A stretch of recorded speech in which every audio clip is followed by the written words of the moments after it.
Speed Weeks and Daytona. The Daytona 500, my favorite time of year. Also because it's my birthday.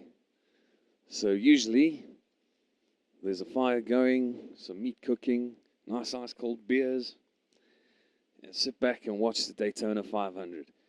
And in 1997, we were treated to a cracker of a race. It was the 39th running of the Daytona 500 in the first race of the Winston Cup season, 1997. And Mike Skinner, the American from the Grand Tour, in his rookie season here was on pole position in the 31 car for Richard Childress Racing, making his debut. Your pace car ready to drop off. Darrell Waltrip has said all of our emphasis, everything we do, is dedicated to winning the Daytona 500.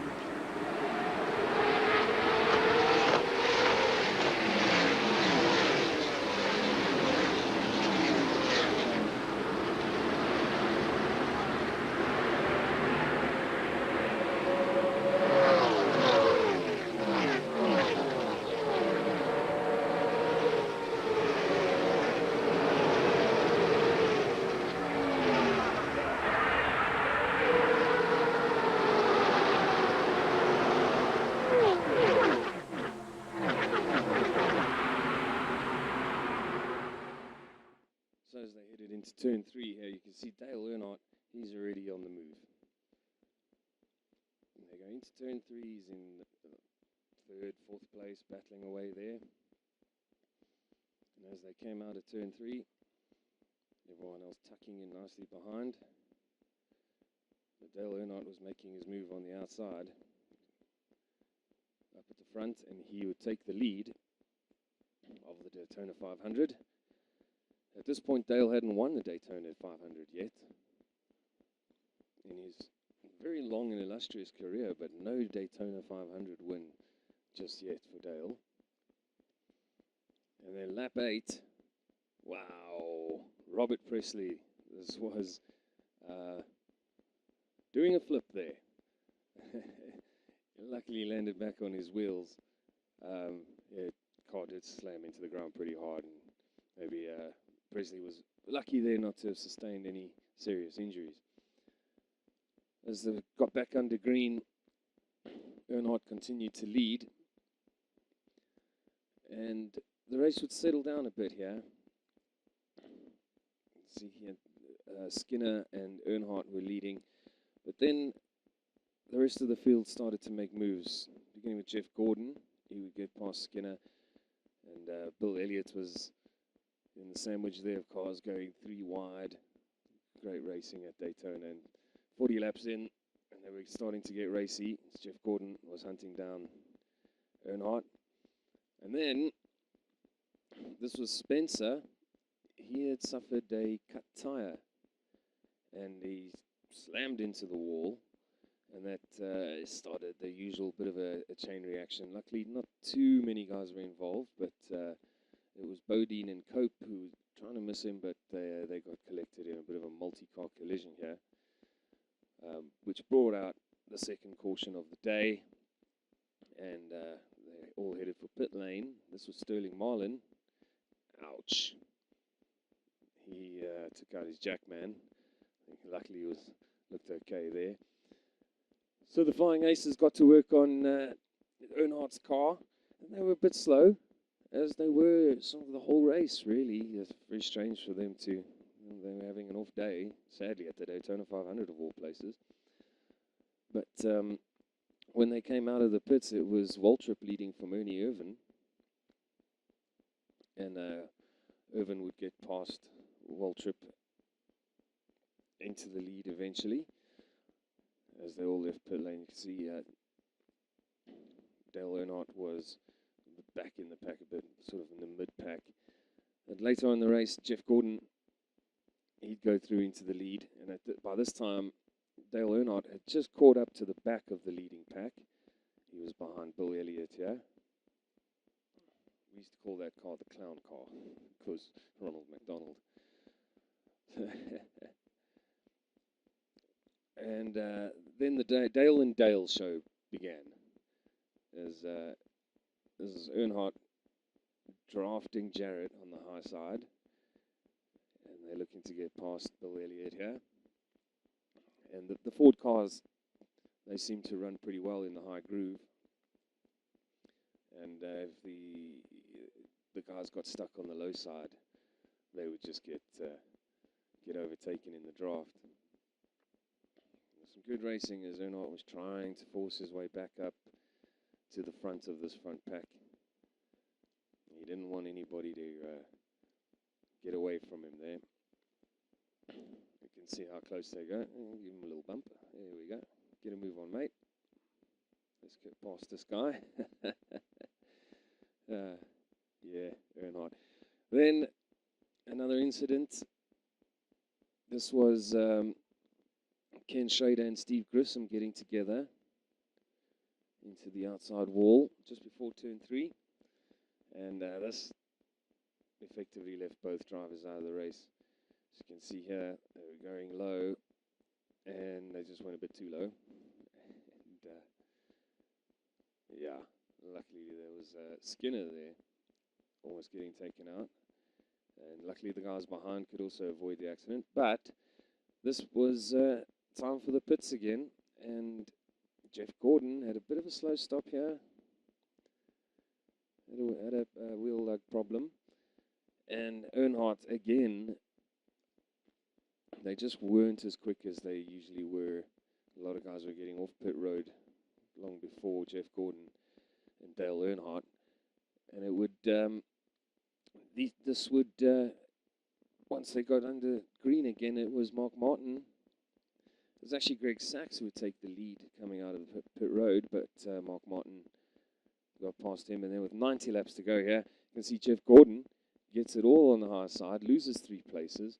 And this was because he had a cut tyre. His right rear tyre was cut.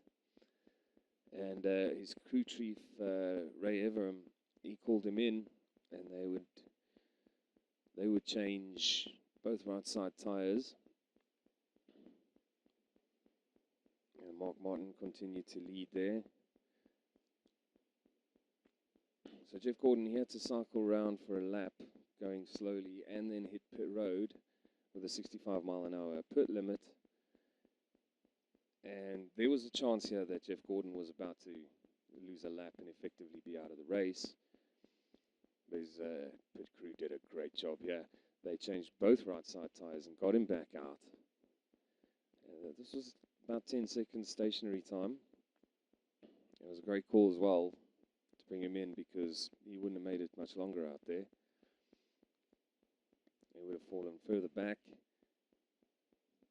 and lost a lap. And you can see when he comes out, he's only just ahead of Mark Martin. Remember, these cars had the restrictor plates on the carburetors, so getting them up to speed was not the easiest task in the world. But Jeff Gordon, he managed to get it back up to speed and lead the race, sort of by the looks of things. He looks like he's in the lead, but he's actually just about to be a lap down. Now, these guys caught him up pretty quick, but he managed to stay in front of them, and he was praying now for a caution. He really needed a caution, because these guys behind him were quick. And if they got past, that was effectively the end of his Daytona 500. And the caution flag would come out when Greg Sachs and Jeff Burton tangled on the backstretch. And as the cars crossed the start-finish line, Jeff Gordon was still in front of Mark Martin on the racetrack, so he was able to cycle around to the back of the field. Let's see, out comes the caution, and Jeff got back to the back of the field and on the lead lap.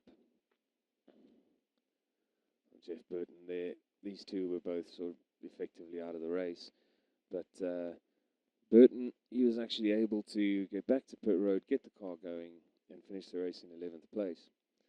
After the caution, Mark Martin and Ernie Irvin and Billy Elliott all took turns leading the race. And this is Mark Martin on the low side here. He got stuck down on the low side. And Dale and Dale were at it again with their high side drafting on the high groove. and they would just draft right past Mark Martin, and there was nowhere for him to slot back in.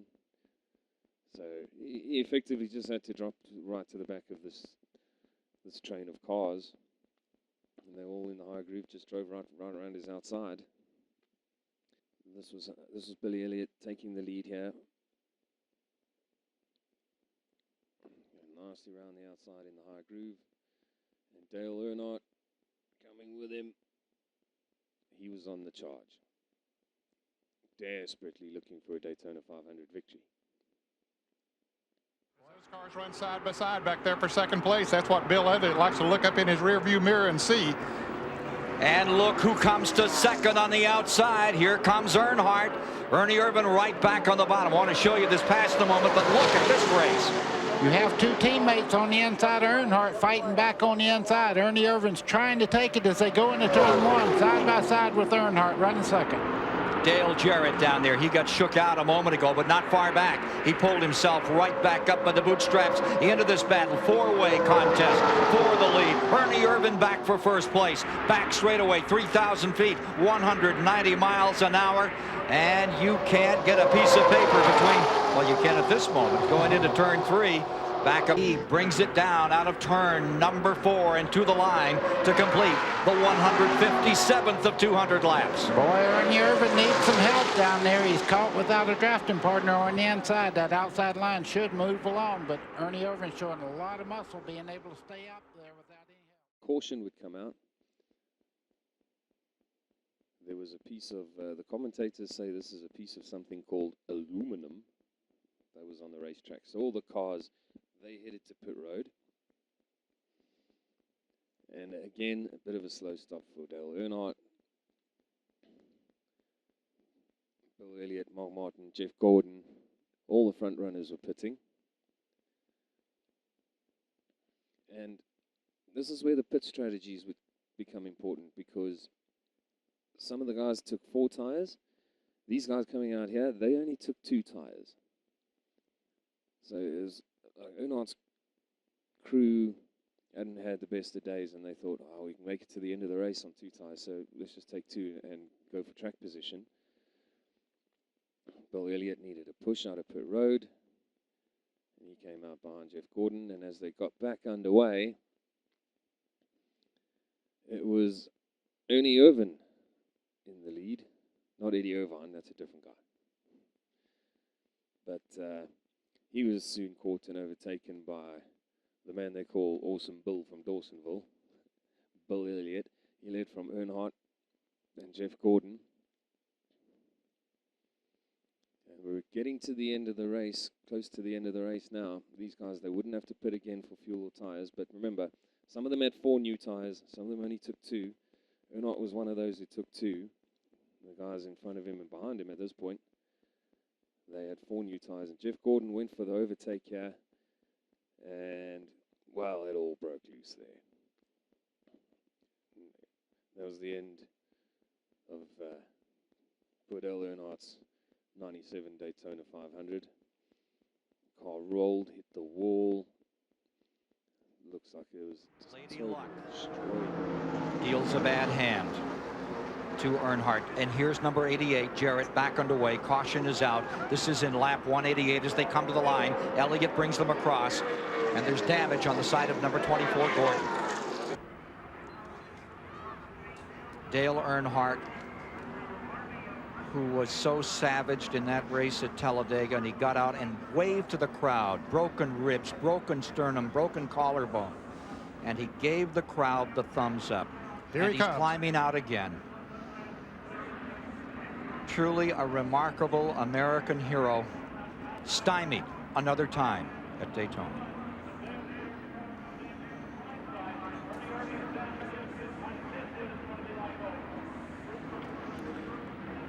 Walked away from another one on the super speedways. Earnhardt, let's look at what happened. Back straightaway. Well, you can see him coming off. That's Jeff Gordon right under Earnhardt. Earnhardt gets into the outside wall, moves over in traffic there. Everybody checked up. There's contact from the car just behind him. Dale Jarrett got into him just a little bit. You can see Ernie Irvan there slamming into the outside wall. And going under him. it looked like Earnhardt's Daytona 500 was over. But nope. They got the car back to pit road. Earnhardt got back in the car, and his crew, they got to work with the duct tape here. They taped all the bits and pieces that were hanging off. They taped them back on. Anything can happen at Daytona. This was going to be a bit of an ask for a decent result here. Earnhardt lost 5 laps in the pits. But he did actually finish this race. It was important because, you know, World Championship, there's always points out there. And as they got back under green, it was Bill Elliott leading. And behind him, the Hendrick Motorsports guys were ganging up on him. We had Jeff Gordon just behind him, followed by his teammates Ricky Craven and Terry Labonte. And Gordon went low and took the lead. And his teammates were going high, looking for a way past Bill Elliott here. They would draft each other past him. And now Jeff Gordon, he had the lead of the Daytona 500 with about 5 or 6 laps to go, and he had his teammates riding shotgun for him. So it was a Hendrick Motorsports 1, 2, 3 at this point. But it wouldn't be the Daytona 500 if there wasn't still more controversy to come.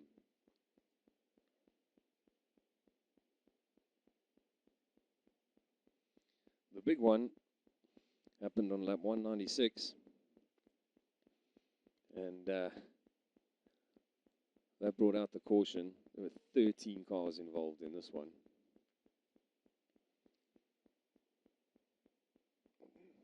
Some of them got going again, others were out of the race. Some of them managed to cycle round and finish the race under caution. Some of them had to go to the pits. You see what happens here. Snowsed him around in this. It's a very similar looking crash to Dale Earnhardt's crash that where he lost his life. Very, very similar looking, like hitting the wall head on with another car hitting you from the side. So perhaps very lucky to walk away from that one. So the race ended under caution with Jeff Gordon taking the win, Terry Labonte second, and Ricky Craven third. So 1, 2, 3 for Hendrick Motorsports. That was a really good day for the team, Hendrick Motorsports, because the team owner wasn't there.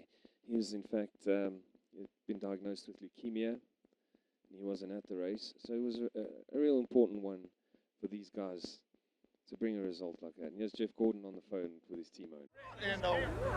And if I can get there, we'll listen in. Did I tell you what we're going to do or what? I told you, man. Hey, I got to go talk to the world here, buddy. Thank you so much. We love you, and this one's for you, man.